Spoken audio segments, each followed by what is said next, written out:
Gracias por estar aquí, gracias por invitarme, Silvia y Nacho, los amo mucho y a todos los de Semillero. Ayer les decía, siempre está este dicho que es verdad, tendemos a ver que el pasto del vecino está más verde que el nuestro, y al venir yo aquí siempre me provoca seguir al Señor Jesús, al ver la entrega de toda la gente aquí, sobre todo mis amigos que conozco. A ustedes no los conozco, pero algún día los conoceré. Créanme que tendremos la eternidad para conocernos. Pero me sorprende siempre el corazón que tiene la gente de Semillero para poner una conferencia así, y sobre todo gratuita. Gracias a Dios por gente así. Bien, tengo 25 minutos para darles una introducción acerca de lo que vamos a estar hablando, y de lo que hemos estado hablando, Jesucristo, el fundamento inamovible. Y tanto el pastor Néstor como Nets como yo, y los que van a estar compartiendo, vamos a seguir hablando acerca de quién es Jesucristo. Y me gustaría que oráramos rápido. Señor, te doy gracias por esta palabra de verdad, esta Biblia que nos diste, Señor. Y yo te pido en el nombre de Jesús que abras nuestro entendimiento, Dios. Amén. ¿Cómo están? ¿Bien? ¿Quieren llorar? ¿Sí? Están muy callados. Está bien, no hay problema. Mike me dijo algo. Mi padre espiritual, o uno de mis padres espirituales, Mike, hace un mes entré en una crisis de un ataque del enemigo, en donde me estaba descalificando. Ya saben que Satanás es un acusador terrible, y a veces entras en etapas en donde bajas la guardia tantito y te empieza a pegar hasta por abajo de la lengua, ¿no? Y ya no sabes ni cómo acabar. Entonces, a mí siempre, no sé, he obtenido este consejo de cuando te está acabando el enemigo en tu mente, siempre ve con padres espirituales para que reprendan al enemigo de tu vida, porque no la puedes acabar tú solo, ¿no? La batalla. Entonces fui con él y dije: Mike, me siento todo descalificado, me siento como que no ha pasado nada, tengo 30 años y me siento, yo sé que es una mentira del enemigo, pero necesito que me des un consejo. ¿Cómo sales de esta? Sentía que mis palabras eran irrelevantes en intercesión y también al predicar la palabra, porque a veces medimos nuestro éxito como cristianos y sobre todo como predicadores, cuando evangelizamos a ya sea una o 1000 personas, siempre estás buscando una reacción de la gente, y eso está mal. Entonces le dije: siento a veces como que mis palabras caen en tierra, pero sé que es una mentira porque estoy teniendo mi relación con el Señor bien. Me dijo: ven para acá, ¿no? Me metió a su oficina y me enseñó. Tiene 2 torres como de archiveros, y abrió cada uno de los cajones y tiene cientos de prédicas que ha dado, y él siempre imprime sus prédicas, las raya con pluma y toma notas, y me dijo: mira, ¿ves todos estos? Son mis prédicas de los últimos 35 años. Y dice, y cada una de estas tiene una historia con Dios. Y dice, cada vez que los últimos 30 años, yo le hablo a 100 personas, a toda la iglesia, a la casa de oración, en cualquier lugar, siempre me pongo mi vista arriba, y siempre sé que el Padre me está viendo, y yo le hablo al Padre, no le hablo a la gente. Dice, tienes que hablarle a Jesucristo, haz esto un diálogo con Él. Y si siempre que estoy hablando y que hay una reacción o no hay una reacción de la gente, siempre volteo a ver arriba, y él me dice que el Señor le decía: Mike, I like you. Mike, me caes bien. Bien, sigue diciendo esa verdad. Dijo, estás hablando de la historia entre tú y yo. Entonces me dijo eso y me marcó, porque en realidad yo estoy hablándoles. Obviamente tengo amor por Venezuela y es un honor estar aquí, pero mi testimonio primeramente es hablarle a Jesucristo, de Jesucristo. Quiero presentar durante estos 2 días una invitación de parte de Dios que está aquí entre nosotros en este momento. Es una invitación de Dios para enfocarnos en la belleza de Dios. Y quiero hablarles este fin de semana, bueno, sobre todo hoy, acerca del tema de belleza.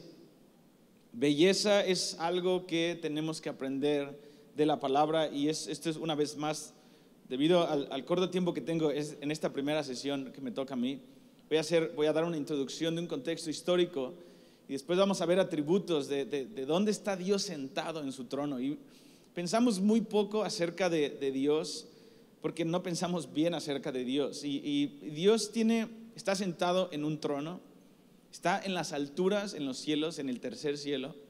Él está dentro de un templo que es enorme y hay muchísimas características dentro del templo.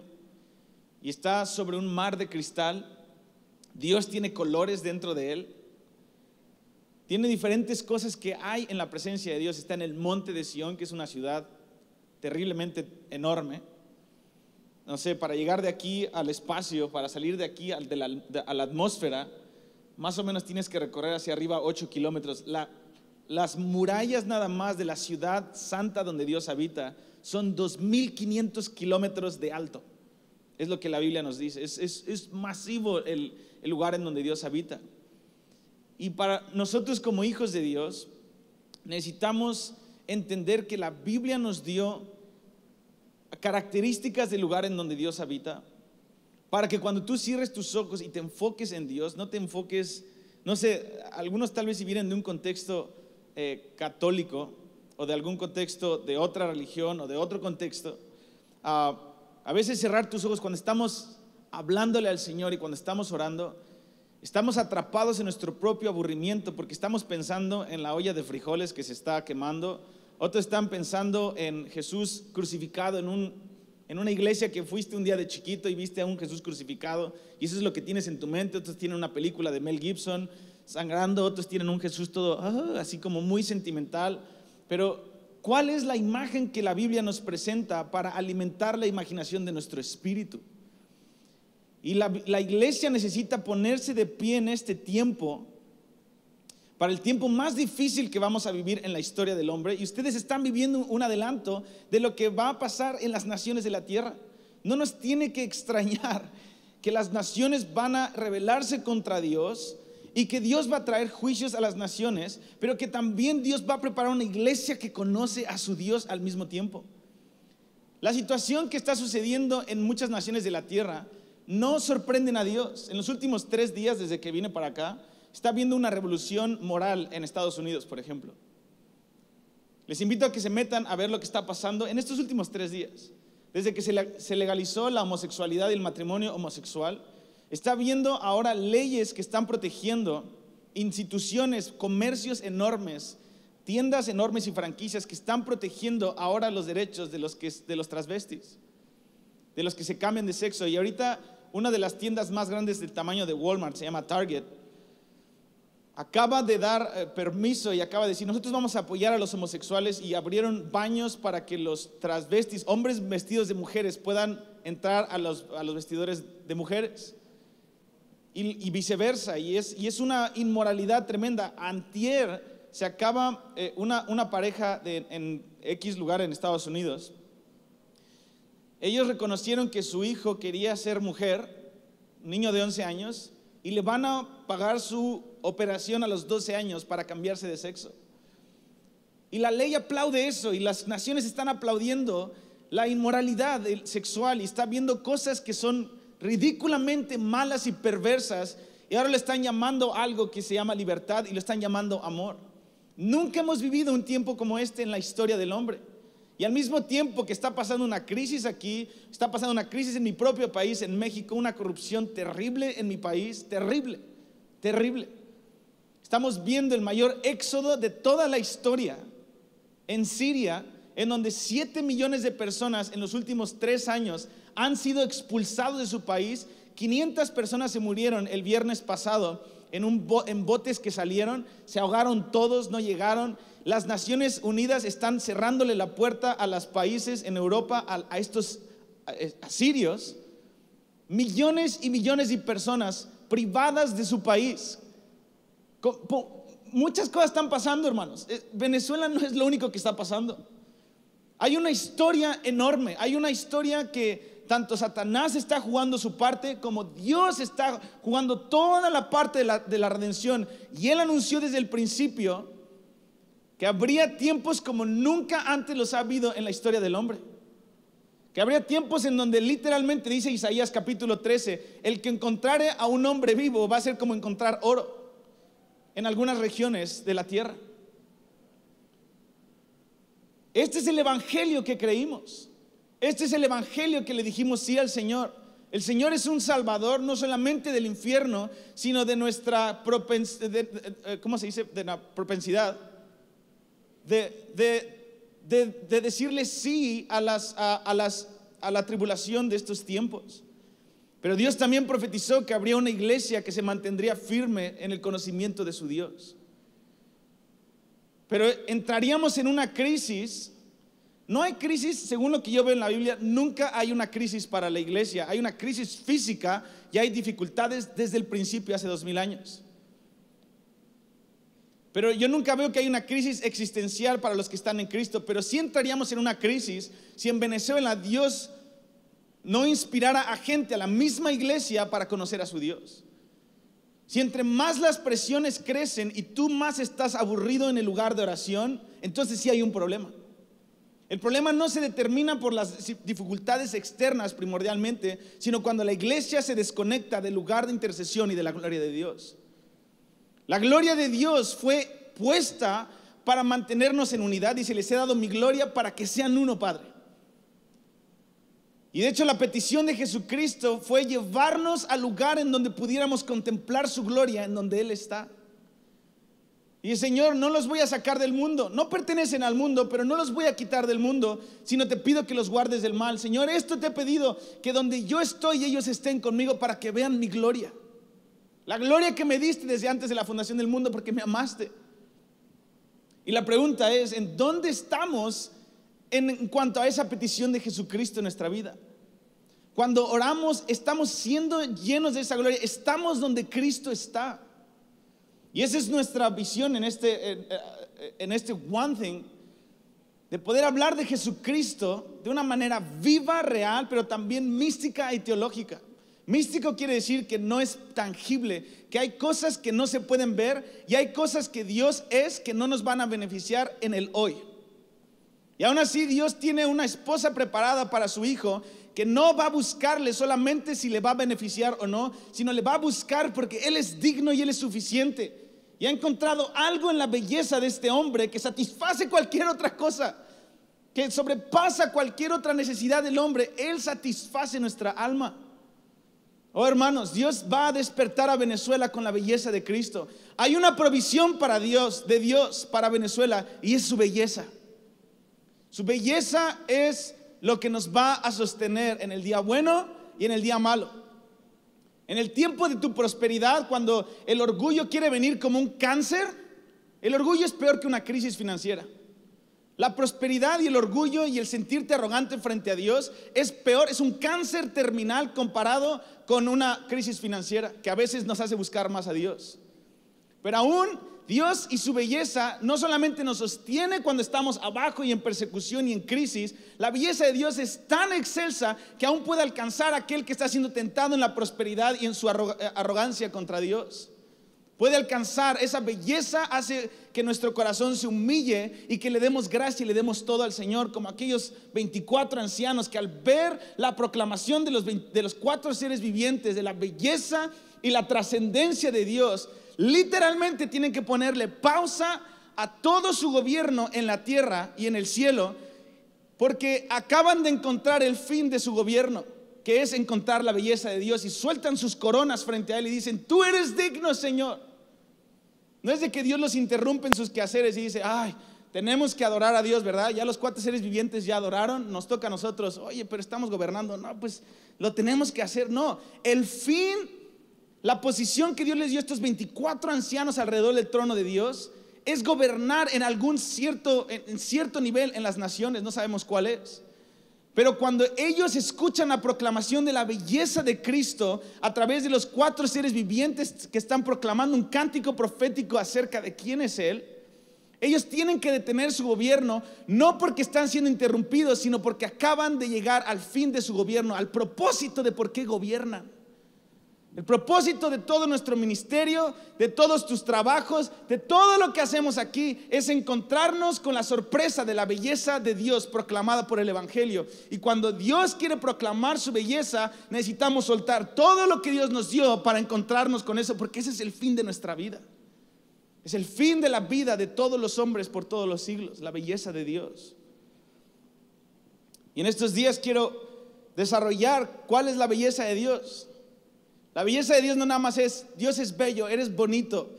Si yo te preguntara, ¿qué piensas de la belleza de Dios? ¿Cuánto tiempo, cuánta cuerda tendrías de hablar de la belleza de Dios que has visto con tus propios ojos? Y déjame decirte, Venezuela, Dios te va a encontrar con su belleza. Viniste aquí, yo estoy de acuerdo con el pastor Néstor. Vinimos aquí para encontrarnos con Jesucristo. Vinimos aquí para verle, contemplarle. Vamos a Primera de Crónicas, capítulo 16. Me quedan 13 minutos y voy a terminar mi introducción acerca de lo que vamos a desarrollar. Primera de Crónicas, capítulo 16. En el capítulo Primera de Crónicas, capítulo 25. En el Primera de Crónicas, capítulo 25, podemos ver cómo David es puesto como rey sobre Israel. Y conocemos esta historia, pero voy a tocar un punto diferente al tabernáculo de David. David, después de haber sido escogido como el ungido de Dios y después de haber sido perseguido, Dios le da el reino y lo primero que hace es traer el arca del pacto, ponerla en Jerusalén y después empieza a traer músicos y cantores. Y es una estrategia militar que David tiene de poner alrededor del arca del pacto, pone músicos y cantores que estén exaltando la belleza de Dios. Y es interesante porque es como si ahorita, no sé, el FBI llegara aquí, las oficinas del FBI mandaran unos delegados y llegaran aquí a Venezuela y dijeran, hey, necesitamos que nos ayuden en Venezuela. Y imagínense que llegaran en este momento y dijeran, necesitamos músicos y cantores en este momento. ¿Qué? Sí, recibimos unos atentados terroristas y de hecho sabemos que van a haber otras X atentados en Estados Unidos y no podemos detenerlos. No hay nada que nuestra milicia pueda hacer y vinimos aquí para pedirles ayuda. Y dirías, oye, pues mejor ayúdenos a nosotros.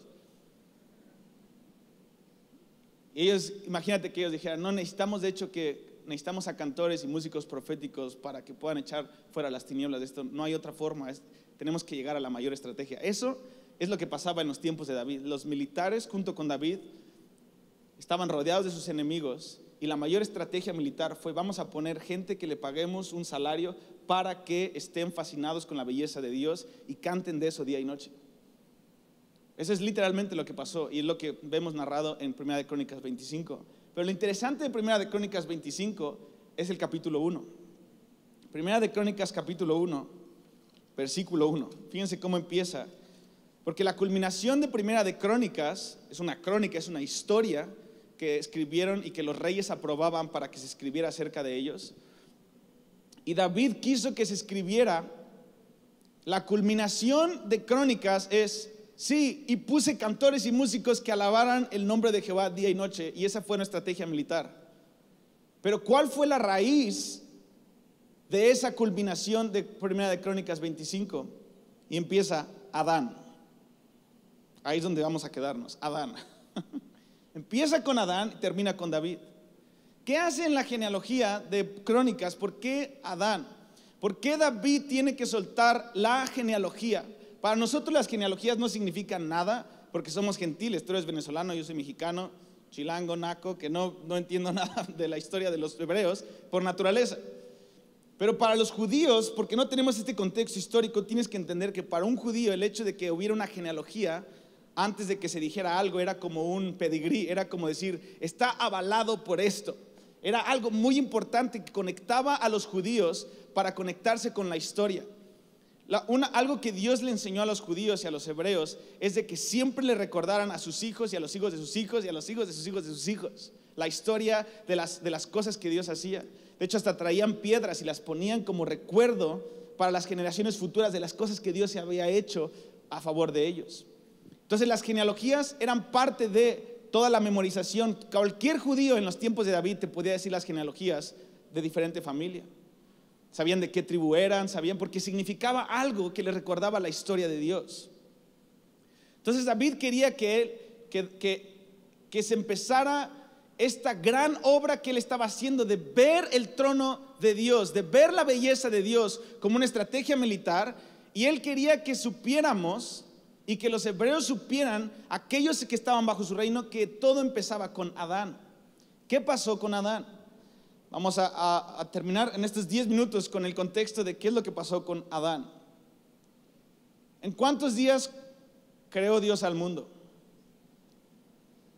6. Y después reposó. Yo de chico pensaba esto: Dios trabajó sudando así, haciendo las nubes y pintando ahí las estrellas y echándole así polvo y salía el hombre, ¿no? A veces pensamos, no sé cómo piensas que Dios hizo la creación.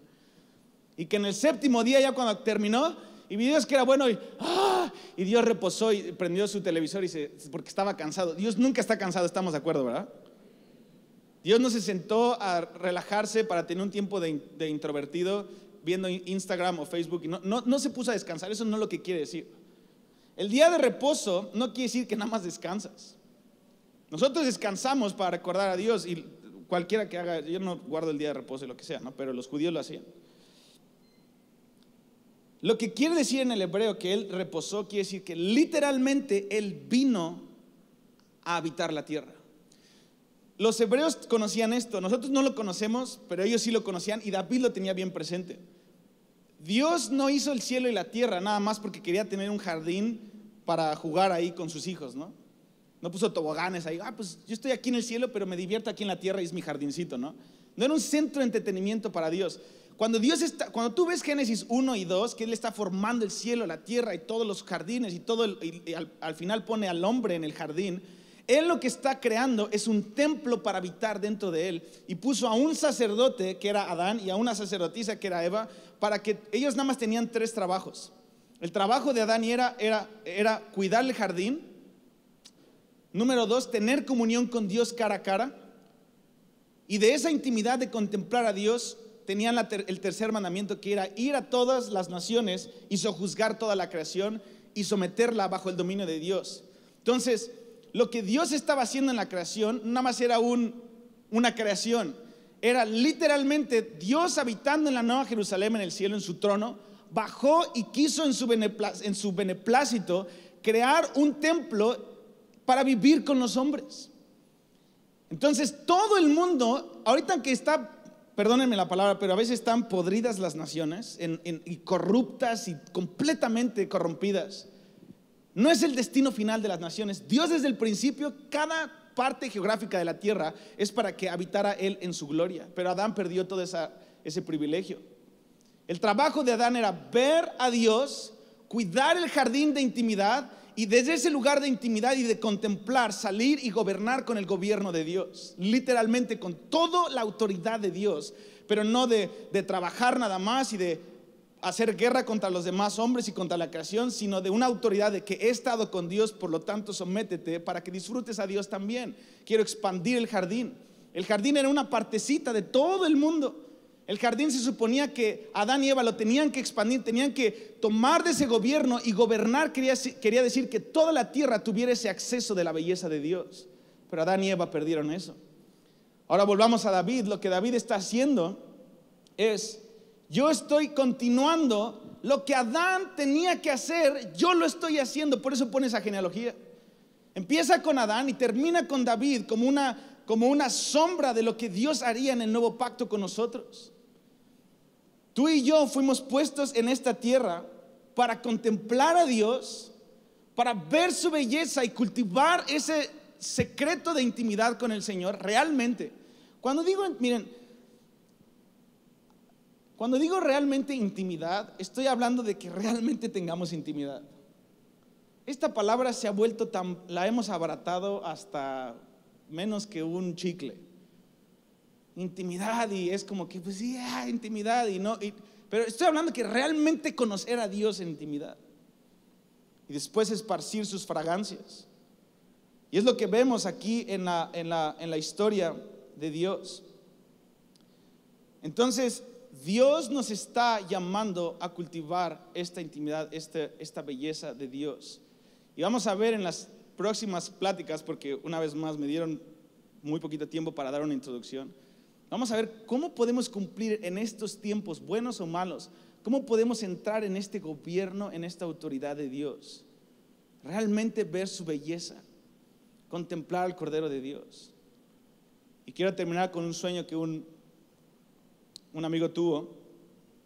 Y en este sueño él estaba buscando un irrumpimiento de la gloria de Dios y un avivamiento. Estaba aburrido con su aburrimiento. ¿Alguna vez has estado aburrido con tu aburrimiento? Digo, híjole, ¿cómo estoy tan aburrido de estar aburrido? Y él dijo, necesito ayunar, me voy a poner a ayunar. Ya vi aquí a Dilcia, me quedan 3 minutos y en 3 minutos terminaré. Dijo, me voy a poner a ayunar. Y se puso a ayunar y se puso a clamar al Señor y se fue al bosque. Y en uno de esos días, no me acuerdo en qué día, estaba clamando al Señor en el bosque diciendo, Dios, visítanos, Dios, muéstrate a mí, Dios, necesito de ti ahora. Él empieza a tener un éxtasis y tuvo una visión en donde él se subió al cielo. Y dice que en esta visión bien tremenda, él ve un carruaje de fuego que empieza a bajar. Y esta es una persona, no les voy a decir el nombre, pero es una persona pesada en el evangelio. Baja un carruaje de fuego y un ángel le dice, ven porque te voy a llevar a lo que se te dio para ti. Y él decía, estaba aterrorizado. Y lo sube el ángel y empieza a subir por encima del cielo y después pasa hasta el segundo cielo y después pasa hasta un cielo donde dice que vio todo era color azul, era un cielo azul del conocimiento de Dios. Iba subiendo a una velocidad increíble. Dice que del cielo azul, era un azul diferente, digo que era el conocimiento de Dios. Él estaba escuchando nombres, atributos de Dios. Dice que escuchó más de 400 nombres de Dios: Dios Padre, Dios Eterno, Príncipe de Paz, el Consolador, Jireh, y diferentes cosas por todas partes, y bombardeándolo del conocimiento de Dios, de los nombres de los atributos de Dios, hasta que llegó al final de ese cielo y llegó como traspasando las nubes y llegó hasta una plataforma enorme de las nubes hasta arriba. Todo un lugar súper vasto del color azul de Dios. Y cuando el ángel se bajó del carruaje, vio que el ángel se postró y él dijo, uy, ¿con quién se está postrando? Y voltea a la izquierda y de todos los nombres que se estaban hablando acerca de Dios, se empezaron a juntar y se formó Jesucristo. Jesucristo, el hombre Jesucristo. Y el ángel se postró y él también se postró y empezó a adorar a Jesucristo diciendo, tú eres la culminación de Dios, tú eres todos esos nombres. Y empezó a cantar, y cuando él empezó a cantar de Dios, de Jesús, y de todas partes, de toda la creación empezaron a una sola voz a decir atributos de quién era Jesucristo. Tú eres hermoso, tú eres el Padre eterno, tú eres el Verbo hecho carne, tú eres el primogénito entre los muertos, tú eres el testigo fiel. Y empezaba, dice, era el mejor momento de toda mi vida, cantándole a Jesucristo, y él ahí como la plenitud de todo lo que cantamos y de quién es Dios personificado en un hombre de carne y hueso, cantándole a Dios. Y dice, no, él estaba, no, esto jamás se va, tiene que acabar. Y de pronto el ángel le decía, te tienes que ir, nos tenemos que regresar. Y él, no, ¿cómo me voy a regresar? No me voy a regresar, te tienes que regresar. Y él decía, no me voy a ir, esto es lo mejor que me ha pasado, aquí nos podemos quedar. Y de pronto Jesucristo camina hacia él y lo toca, se va hacia atrás y cae en donde estaba. Y él está gimiendo del dolor de Dios, llévame ahí otra vez. Está despierto en donde estaba en el bosque, donde empezó a clamar a Dios. Y él estaba, Dios, llévame ahí otra vez, llévame otra vez. No quiero estar aquí, Señor, no quiero estar aquí, llévame allá. Y de pronto esa nube que estaba arriba, que había cruzado, empieza a bajar hasta su pecho, donde estaba clamando él boca arriba. Y empieza a bajar esa nube, y él dice, ok, ya me va a subir otra vez. Y de la nube sale Jesucristo y dice, el conocimiento de Dios no es un lugar, es una persona. Y le apunta a su pecho, sabiendo que el conocimiento de Dios ahora nos fue dado por medio del Espíritu Santo.